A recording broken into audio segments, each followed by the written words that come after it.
It's Victory Monday here at the Star. The Dallas Cowboys get the win in Week 7. 44-22 the final over the Washington Commanders, and they're now 3-3-1 in the season. Hey, I don't like the record. It seems a little weird, but we'll take it because it was a win back in the win column. Nicole, Hutchison alongside George Teague here to break down some of the best highlights from that matchup. But you got to talk about CeeDee Lamb, right? Back in the mix of things since Week 3, his ankle injury, and letting everybody know his presence is back. Hey, George. He's back. He rolled that thing out. And you know what? I do have to say that 3-3-1 part actually helped us out. So it is awkward, but I love it, right? And I love it. And I love that CeeDee Lamb is back because he made a tremendous impact on it. So I kind of want to show you guys a little bit about this this play here. So let's talk about this all the way through. So this is CeeDee right here, okay? And so you got to understand the concept of what's happening. This is called a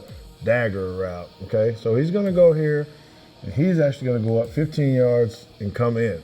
That's the main thing. On this other side, you got Pickens. He's running this corner off, okay? So it's really important that you see what's happening here, right? First of all, as you come and you see, this is prime real estate because this guy right here is having some issues. His eyes are in the wrong spot. He's supposed to go this way to cover him. What does he do? He comes in and take this little dagger right here. Oh my gosh, can you see this hand up by CeeDee Lamb like right now over here? And Dak is like, whoa. Are you serious? You're just gonna let me have this? This is like awesomeness, right? Hey, I just made up a word, awesomeness, right? But now he gets to be able to walk into the end zone with Pickens. This is unbelievable for them to come back and just have the game that they've had. Yeah, the Terror Twins, the Mario Brothers, whatever you want to call it, they were back in action. But you talk about, the defense and the miscommunication on the back end for the Washington Commanders. You got to make sure you cover both CeeDee and George Pickens. I don't want them problems if I'm them, but you obviously saw the result, 74-yard bomb to CeeDee Lamb, but there were some questions about how they would mix up the communication, or not the communication, the production there between CeeDee Lamb, George Pickens. They found a way, but over on the defensive side of the ball, hey, there were a lot of questions, right? Matt Eberflus having to face the music the past 6 weeks. Some guys in the locker room having to answer some tough questions about, hey, we've got to figure out a way to put these guys in the best position to succeed. Well, he figured out a way, playing man coverage, 59% of the plays. Yes. But third downs, man, been one of the worst third down defenses in the league this year. Certainly taking a step forward, George. Yes, and this is when you got to buckle down on third down. 3rd and 6 we're going to be talking about here in a moment, and it's about tackling.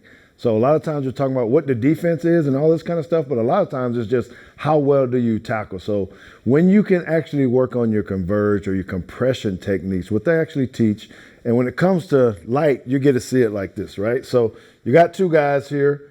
One is Deron Bland, who he's always been my favorite, one of my favorite. And I don't know, something about those DBs, right? So you got two guys here. They're going to be working together on a pass concept where the outside guy is going to be coming in and the slot guy is going to be coming out. So right here at this point, those two guys, right? This is what's really taught. What do you break at the right angle? Both of these guys right here, because a lot of times you will miss the tackle when you are working on a receiver who's coming in. He's trying to get to the sticks, right?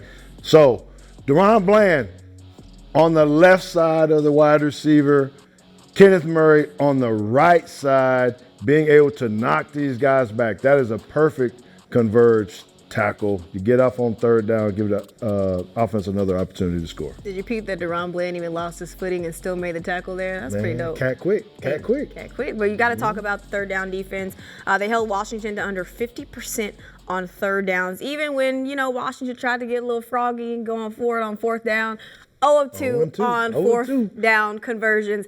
This Matt Eberflus defense taking that step forward like we've always been waiting for. But talk about this Bland interception for a pick 6, returning to his form back in 2023. Talk about it. That's right. So one of the things that I didn't mention on the last one is that they actually sent 5 men on the pressure, right? So that is when sometimes offenses think that maybe you're a man-to-man. So that is a disguised kind of look for them. But on this one, I need for you to see, this is what we call simulated pressure. Maybe it's too much for you guys, right? So he's coming up, he's coming up, he's coming up. He actually rushes, but you think this guy is going to rush. You think, but he does not.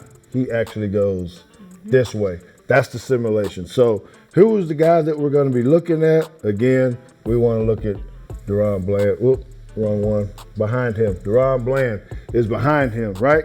So once this happens, there's the simulated pressure. He's coming out. I have no idea what Mariota, why he decides to go back to the left and go in, and he makes a cardinal sin. A lot of times we say don't throw a posture body, but this is basically the same. Now this guy, I don't know if y'all can see me on film or not, but whoo, he had me hyped. I'm up in the room. I'm going like this too. I'm ready to go. You're moving like this?